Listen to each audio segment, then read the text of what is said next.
Good morning. When we left off yesterday, the word Frindle had just started to take over the 5th grade, and the principal was getting involved now. She wanted a meeting with Nick's parents. So, chapter 9 is called Chess. Mrs. Margaret Chatham had been principal of Lincoln Elementary School for 18 years. She knew Mr. and Mrs. Allen because they had all served together on the building committee when the old Lincoln School was torn down and a new one was built 6 years ago. When she telephoned on the afternoon of October 1st to set up the meeting, Mrs. Chatham had asked Nick to be there too. It was 6:30 when she knocked, and Nick opened the door. "Good evening, Nick," she said. No smile. "Hi, Mrs. Chatham," said Nick, backing away as he filled the doorway. She was a large person, as tall as Nick's dad, with wide shoulders. Nick guessed she would play linebacker on a football team, because that's what his dad had played in college. "Hello, Mr. and Mrs. Allen," she said, stepping into the living room. She was wearing a long black raincoat with a red silk scarf tied loosely around her neck. She kept her coat on, but took off the scarf and tucked it into her left pocket. She shook hands stiffly with both of Nick's parents before sitting down on the chair to the left of the couch. Nick's mom and dad sat on the couch, and Nick sat on the rocking chair that faced Mrs. Chatham across the low coffee table. "This is not an easy visit for me. We are having some trouble at school, and it appears that Nick is in the middle of it." Then, while Nick's parents listened, Mrs. Chatham laid out the story as she knew it. Nick encouraging the other kids to use this new word, Mrs. Granger forbidding it, the ruined 5th grade class picture, hundreds of kids staying after school, and a general feeling that there was a rebellion at school, with no one respecting the rules anymore. Nick watched his mom and dad while Mrs. Chatham talked, looking from one face to the other. His dad was listening carefully, nodding and frowning. He looked embarrassed about the trouble, but his mom looked kind of annoyed. And when Mrs. Chatham finished her story, Nick's mom was the first one to speak. "But doesn't all this seem like a lot of fuss about something pretty silly?" Nick sat quietly, but in his mind he shouted, "Hooray for Mom! Hooray for mothers everywhere!" His mom wasn't annoyed with him. She was annoyed with Mrs. Granger, maybe even annoyed with Mrs. Chatham. This was getting interesting. Mrs. Allen was still talking to the principal. "I mean, is there really any harm in the children making up a funny word and saying it? Does there have to be a rule that a word like this may not be used?" Mrs. Chatham sighed and said, "Yes, I suppose it does seem silly, but Mrs. Granger thinks that it's rather like keeping children from saying ain't. There have to be standards. That's why we have dictionaries. And really, the problem isn't so much the word itself, it's the lack of respect for authority." Mr. Allen said, "Mrs. Granger's right about that. There have to be standards. We can't have kids walking around saying ain't, can we?" And that's when Nick piped in. "You know that big dictionary in Mrs. Granger's room? The word ain't is right there in the book. I looked it up, and there it was. I don't see why I can't use a word if it's in the dictionary." Mrs. Granger even said that her big dictionary was the law. Nick looked from face to face to face. That stumped them all. He had just launched a first-class thought grenade. "Well, yes, but, well, as I said, the word ain't, and even the word frindle, these are not the real issue here," said Mrs. Chatham. Mrs. Allen said, "Well, I think the real issue is Mrs. Granger's reaction to a harmless little experiment with language. It's an overreaction, don't you think, Tom?" And Mrs. Allen looked at her husband. It was Mr. Allen's turn to look from face to face to face. He was lost. "Yes, well, sure, I guess so. I mean, it's not like anybody's been hurt. It's not like vandalism or stealing or something like that." His sentence trailed off, and he rubbed his chin and stared thoughtfully through the window on the wall behind Mrs. Chatham. And while the three grown-ups sat there in an uncomfortable moment of silence, Nick had a sudden vision of what was really going on here. It was a chess game. Nick against Mrs. Granger. Mrs. Granger had just tried to end the game by using her queen, Mrs. Chatham, in her black raincoat, the Black Queen. Nick didn't know it until the attack was underway, but he had a powerful defender of his own, good old Mom, the White Queen, and the game was not over. It would go on until there was a winner and a loser. Mrs. Chatham didn't stay much longer. There was a little more talk back and forth across the chessboard about how children have a right to explore new ideas, about the importance of respecting teachers and the work they do, about everybody needing to keep up standards and make school a safe place to learn. Then Mr. Allen offered Mrs. Chatham some coffee and banana bread, but she said, "No thanks, I really must be going now." She thanked Nick's parents, and they thanked her. Nick opened the door and said, "Good night, Mrs. Chatham." Then the Black Queen put on her red scarf and walked off into the October twilight. "Nick, I think we'd better talk a little more about this," said his mom, sitting back down on the couch. "If I find out that you have been disrespectful to Mrs. Granger or any other teacher at school, then you really will be in big trouble." "I haven't been disrespectful. Honest.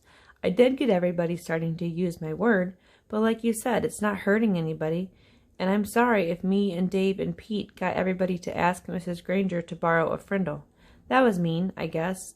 But she started it by making kids stay after school and write 100 sentences, just for saying my word once. All the kids like to use my word. It's just fun, that's all." "Well," said Nick's dad, "if it gets everyone upset and makes the principal come talk to your mother and me, then it must not be fun for everybody, is it? And I think you should just tell all your friends to knock it off, right now. I mean, tomorrow." Nick shook his head. "I can't, Dad. It won't work. It's a real word now. It just used to be mine, but not anymore. If I knew how to stop it, I think I probably would, but I can't."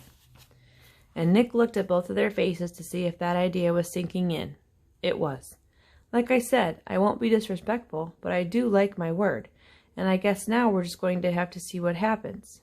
And the chessmen, Nick's king and queen, had to agree. The game would go on. Chapter 10, Freedom of the Press. Judy Morgan was a reporter for the Westfield Gazette, the local newspaper. Westfield was a quiet little town. There was the occasional burglary, the teenagers got rowdy once in a while, and there was some shouting at the town council or the planning board now and then. But mostly things were calm and orderly in Westfield, and every Thursday the Westfield Gazette proved it. Ted Bell sold advertisements for the paper, and he had a daughter in 4th grade at Lincoln Elementary.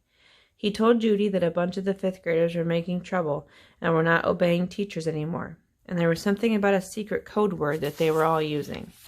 And half the students had been kept after school one day, including his own little girl. The only other story Judy was working on was about 18 new trees that were going to be planted along East Main Street. The trees could wait.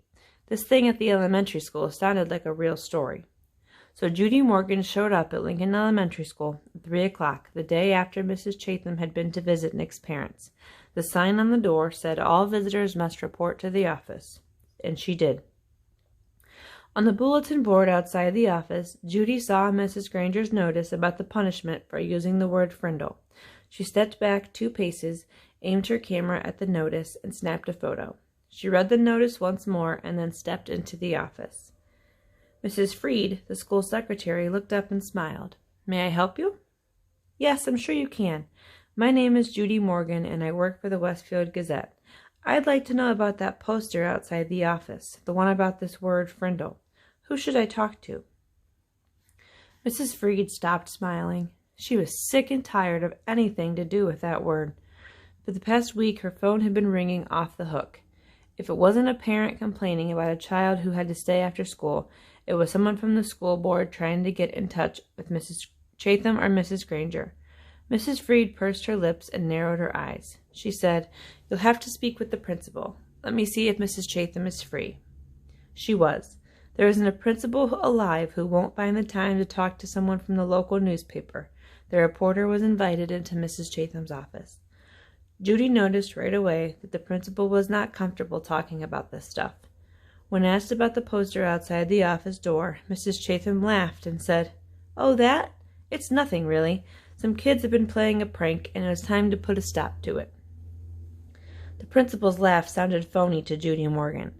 "And did that notice put an end to the prank? I heard that a lot of children were kept after school last week. Would you tell me a little bit about that? Parents would like to know what's going on."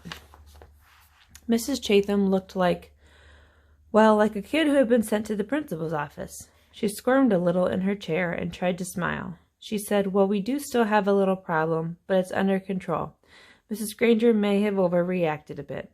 I don't think the children have really been trying to be disrespectful.